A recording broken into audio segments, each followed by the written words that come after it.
They tried to erase his name, his memory, and the truth of who he was, but history has a way of bleeding through silence. Long before the ships crossed the Atlantic carrying chained bodies into the darkness of the New World, Jabari Mansa was a man of power, lineage, and knowledge. He was not born a slave. He was born into a world of kings, scholars, warriors, and traders whose civilizations flourished while Europe still struggled through its own shadows.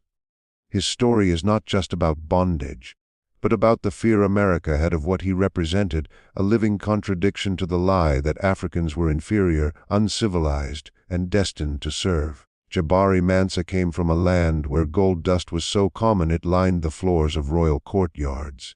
His people measured wealth not just in metal but in wisdom, ancestry, and honor.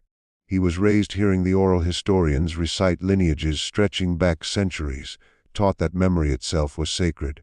Elders trained him to read the land, the stars, and the intentions of men. He learned diplomacy before he learned combat and strategy before violence. In his homeland, leadership meant responsibility, not domination. That idea would haunt his captors long after chains were fastened around his wrists. The world Jabari came from had universities, libraries, and trade networks connecting Africa to the Middle East and beyond. Arabic scholars wrote about kingdoms like his with a mix of awe and disbelief. Europeans who encountered these societies often returned home confused, because the reality contradicted everything they needed to believe to justify what they were about to do. To enslave a man like Jabari, they first had to destroy the truth of who he was. The day his world collapsed did not begin with war cries or fire. It began with betrayal. Coastal raids were not always led by Europeans. They relied on division, bribery, and carefully placed chaos. Jabari was traveling with a diplomatic caravan when the attack came. Smoke rose where there should have been peace. Steel met flesh, and confusion swallowed the road. He fought not as a wild man but as a trained protector, buying time for others to escape. That act of resistance sealed his fate. Captured men were stripped not only of weapons but of names. Jabari Mansa was reduced to a mark on a ledger, a body to be sold. The journey to the coast was designed to break the spirit before the ship ever came into view. Chains cut into skin. Silences enforced through terror. Those who spoke of home were punished first. Jabari watched men forget themselves, watched hope drain from eyes that had once looked toward the future. He refused to forget. The ship was a floating tomb. The smell of death clung to every plank. Bodies were stacked like cargo, breathing each other's air, living in darkness. Jabari memorized faces, not knowing why, only sensing that remembering mattered. He listened as people from different nations cried out in languages the slavers did not understand and did not care to. He learned quickly that ignorance was their greatest weapon. They did not know who they had captured, and that ignorance would one day become their weakness. On the ocean, time lost meaning. Days and nights blurred into suffering measured only by pain and survival. Jabari observed the crew, learning patterns, habits, fears. He recognized greed in their eyes, but also fear. They feared revolt, disease, and anything that threatened profit. He realized then that slavery depended not on strength, but on control through terror and lies. When the ship finally reached land, it was not freedom that greeted them, but a new form of hell. The auction block erased individuality. Teeth were inspected, muscles were squeezed, scars were mocked. Jabari stood tall not out of pride but defiance. That posture caught attention, and attention was dangerous. He was sold quickly, sent inland before questions could be asked. On the plantation, Jabari learned the true purpose of American slavery. It was not just labor, it was psychological warfare. They wanted obedience without thought, work without memory, survival without dignity. Language was forbidden, ancestry was punted, knowledge was feared. Jabari recognized this immediately. He saw how overseers reacted when slaves spoke too confidently or stood too straight. Fear flickered behind their cruelty. They gave him a new name, one chosen to humiliate and erase.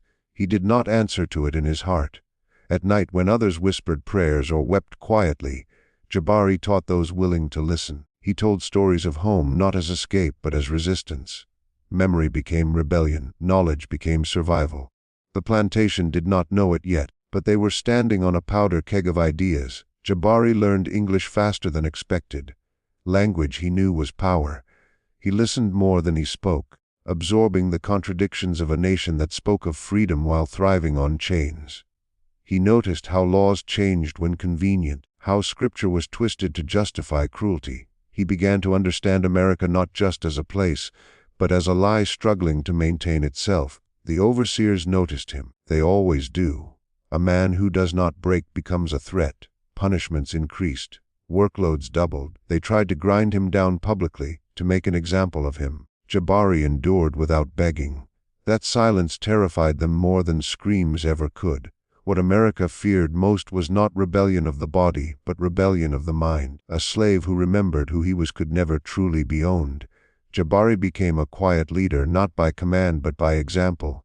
He organized work rhythms to reduce injury, shared herbal knowledge to heal wounds, and mediated disputes to prevent informants from gaining power. The plantation functioned better because of him, and that irony was not lost on those who watched closely. Rumors began to spread. Some said he was royalty. Others said he could read the future. The truth was simpler and more dangerous.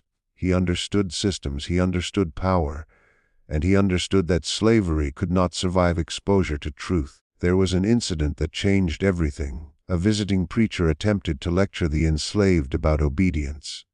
Jabari asked a single question, calmly, respectfully, but with precision that exposed the contradictions in the sermon.